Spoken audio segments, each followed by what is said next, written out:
Penelope's Omega. This, along with the 13-year Founders Reserve, are the two most recent and kind of more premier releases from Penelope. But unlike the Founders, this is MGP Bourbon with some special finishing to it. So let's talk about what Omega is, get some tasting notes on this 2-Minute Tuesday. So what's the important details on the Omega, you might ask? This is an 11-year-old MGP bourbon using the 78-10-12 mash bill. So it's a low rye, it's non-chill filtered, but what makes this 11-year-old bourbon interesting is that it was matured for 3 of those years as a finish with carefully selected tight grain French oak. Sound familiar? Kind of like this bad boy, the Bomberger's PFG? Yeah. Now PFG is a little different. Using oak scan technology, they were selecting very, very specific tight grained French oak and finishing their bourbon with it. So let's see what that's going to do to this whiskey. And let's see if it can stand up to the monster at low proof that the Bomberger's PFG from Michter's was earlier this year. Now, Omega comes in at 109.8 proof, so it is a little bit proofier than the Bomberger's was. Bomberger's was 100.2. But can it be as complex and also just easy drinking on the palate as that Bomberger's was? Cork pop? That's what I'm talking about. There's a good cork pop. It's time for 2-Minute Tuesday. Let's get into our notes. We start with color. We've got a nice color, but nowhere near that like deep red color that we saw in the PFG. Viscosity-wise, not sure if you can see it, but there's lots of little legs forming through here. Pretty nice viscosity, and at 109.8 proof and 11 years, I would expect that. Let's get in the nose. Right away on the nose, this is nothing like the Michter's PFG was. This is very quintessential MGP. There is this wonderful brown sugar sweetness note. There's a lot of oak and a decent amount of kind of pepper from the barrel char. A little bit of leather, a little bit of kind of sweet tobacco, but not that huge in-my-face kind of fruity cherry thing that was going on in the PFG. There is a little bit of vanilla as well, which is something I would expect from French oak, but not as much as a lot of the French oaks I've had in the past from other manufacturers. Let's see what shows up on the palate. On the palate, it shows up a little bit differently. There's a lovely kind of toasted marshmallow thing going on, a lot of vanilla, plenty of that like what I love to refer as the MGP pepper throughout the mid and finish portions of the palate. There's a nice Kentucky hug, but it's not overly punchy or ethanol-y. It's just warm with some big flavors. There's definitely that brown sugar coming in and the leather, the little bit of sweet tobacco, and a lot of what I would just say are the hallmarks of really nice MGP. This reminds me a lot of an estate collection, given its proof, although it's a little higher proof than some of the ones I've had before, and its age, but where that kind of French oak is coming in, and I don't know if this would, I would say this is something where you say tight grain, fine grain, whatever you want to call it. It's a very nice vanilla and toasted marshmallow thing that's coming forward that kind of adds a little more desserty texture to this than most of the standard MGPs that I've had, even like the nice MGP, right? Where it's much more savory profile. That fine grain here in the Omega is providing a bit more of a kind of dessert thing going on. So let's get into an overall score for the Penelope Omega series. I'm going to rate this an 85. I actually think this is very good whiskey, especially if you're an MGP fan. This is another Estate Collection bottle, and it comes in a little bit higher than the standard Estate Collections at $129.99 MSRP. And that kind of addition from the fine grain French oak gives you this nice vanilla and toasted marshmallow thing, adding on to what is the standard nice MGP profile that's a bit more savory. So it adds a little sweetness. It is not this. And in fact, let's taste this side by side and really get a comparison. I mean, we'll start here. Here's the PFG, right?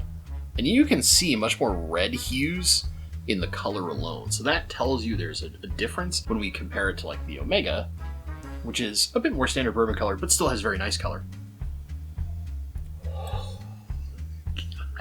This stuff smells so wonderful, man. It's got all the hallmarks of the oak influence that I love from Michter's with this like big, beautiful cherry note. Yeah, I mean, this is definitely a little softer on the nose. There's not quite as many things coming in. It's really that big oak influence Michter's note. There's a subtle sweetness, but there's a big kind of cherry syrup thing going on. And I love that a lot. If you want the full review, it'll be up in the corner.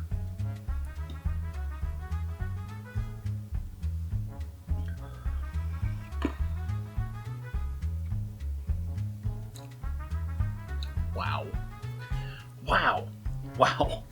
Okay. So, PFG, I'm a Michter's fanboy, right? We know this. I'm a Bomberger's fan. But this is really something special.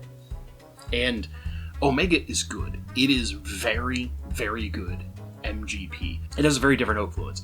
Michter's, I think, has like the best oak influence on their profile that you can get, and you add in this like big syrupy cherry sweetness.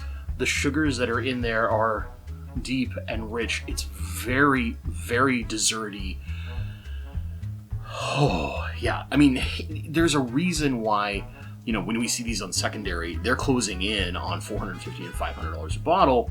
And despite the fact that the Omega is a pretty recent release, and there's not really as much of it as some of the other Penelopes that are out there, this is commanding something on the secondary, but it's more like $200. It's about half what the Bomberger's PFG is. And there's reason, right? That PFG is punching way above its weight when it comes to the amount of flavor, the difference in the profile that you get from standard Michter's to this, even the standard Bomberger's to the precision fine grain is a huge difference, and it's incredible, and it's part of the reason why people have lost their minds over it, and Michter's is going to make another one. But considering that this is going to be far more findable, and if you're an MGP fan, but you like a little bit more sweetness in your whiskey, this is going to bring it to you with that big vanilla and toasted marshmallow thing. It's just adding extra layers of kind of desserty sweet profile to the MGP profile, so you get this lovely balance of sweet and savory.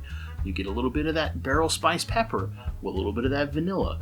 You get a little bit of that oak and tobacco and leather, but you also get this lovely toasted marshmallow thing that comes forward. So in that regard, I think if you're hunting these, you're more likely to find this at MSRP for one, but two, even on the secondary, this isn't crazy expensive. PFG is, and PFG is getting really, really hard to find. So would I hunt this, or potentially even 2 bottles of this, as opposed to say PFG? Assuming I wanted 2 bottles worth, so I had a backup, I think from a volume perspective, this is the better hunt.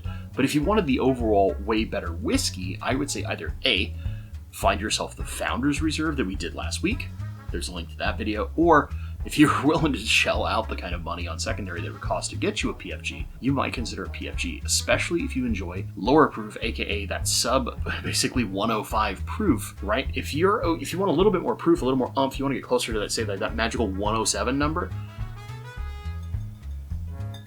this is great. This is really good MGP with a little extra kind of sprinkling of wonderful on top of it that I think elevates it beyond what most of the regular estate collections would be bringing to you. Is it as like phenomenal as the Founder's Reserve? No, but this is also $70 cheaper than the Founder's Reserve, and there's more of this floating around than the Founder's.